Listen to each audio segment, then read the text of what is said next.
J'étais assis à la maison dans le salon et j'ai eu de terribles frissons. Ma température a augmenté, je n'avais jamais autant frissonné auparavant, jamais de toute ma vie. Comme si quelqu'un était assis sur ma poitrine. J'avais une sensation inconnue dans le corps. Cela fera 1 an, le 3 juin, que j'ai eu un AVC. Je pense, pas seulement moi, mais aussi les médecins, les physiothérapeutes, tout le monde est surpris de mon état, du rythme et de la vitesse avec laquelle mon corps se rétablit. Je commence à retrouver mon autonomie pré-AVC, à la fois physiquement et mentalement. Le peptide C a eu un bon effet sur moi. Je suis content de l'avoir trouvé et de pouvoir l'utiliser.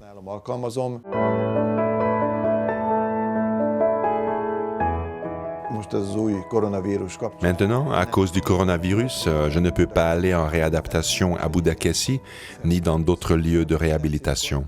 Pourtant, je pense, et ma famille aussi, que j'ai déjà surpassé ce coronavirus. J'étais assis à la maison, dans le salon, et j'ai eu des frissons terribles. Sans raison. Ma température a augmenté et j'ai été hospitalisé à l'Institut national des neurosciences cliniques.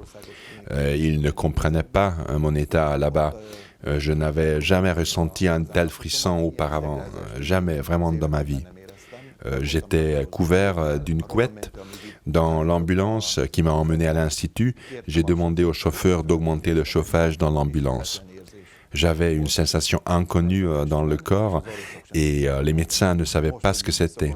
Maintenant que nous connaissons les symptômes du coronavirus et que nous en entendons parler dans la presse, a posteriori, nous pensons, au moins dans ma famille, que j'ai été probablement victime du coronavirus. J'ai dit à mon médecin à l'époque que c'était comme si quelqu'un était assis sur ma poitrine et ils m'ont suggéré de suivre une oxygénothérapie. Donc, je n'étais pas sous respirateur, mais on m'a donné un approvisionnement en oxygène à travers un tube nasal pendant 10 à 15 jours tous les jours. On m'a aussi donné des renforcements immunitaires. Ils m'ont fait une prise de sang, mais ils ne l'ont pas testé pour le coronavirus à l'époque. C'était la première semaine de mars. J'avais pris du peptide C avec moi et j'en ai vaporisé 2 ou 3 fois par jour. À l'hôpital, il y a eu un avant-après. Quand j'ai pris du peptide C, mon corps était beaucoup plus libre, ma respiration est devenue beaucoup plus facile aussi. L'air que j'inspirais était beaucoup plus riche en oxygène. Je pourrais comparer cela au fait qu'avant de vaporiser, c'était comme si j'avais fait du travail physique avec un masque. Puis après la pulvérisation, 10 à 15 minutes plus tard, c'était comme si j'avais enlevé le masque et continué le travail physique de la même manière. J'ai donc ressenti une réelle libération dans les poumons.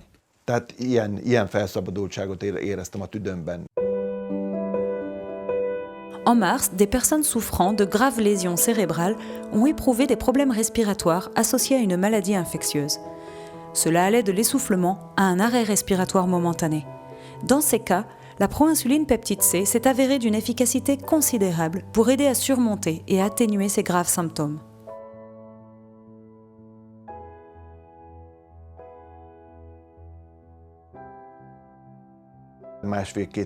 J'ai récupéré en 10 à 15 jours. Mon corps s'en est remis. J'ai vaincu le coronavirus après l'AVC, je pense. Je pense qu'il m'aurait laissé sur cette oxygénothérapie beaucoup plus longtemps. J'y serais resté plus longtemps et mon traitement aurait pris beaucoup plus de temps. Parce qu'il ne pouvait pas comprendre ni identifier le problème. Je pense que je ne serais pas resté à l'hôpital pendant 10 jours, mais certainement beaucoup plus longtemps. 1 mois ou 1 mois et demi, sûrement.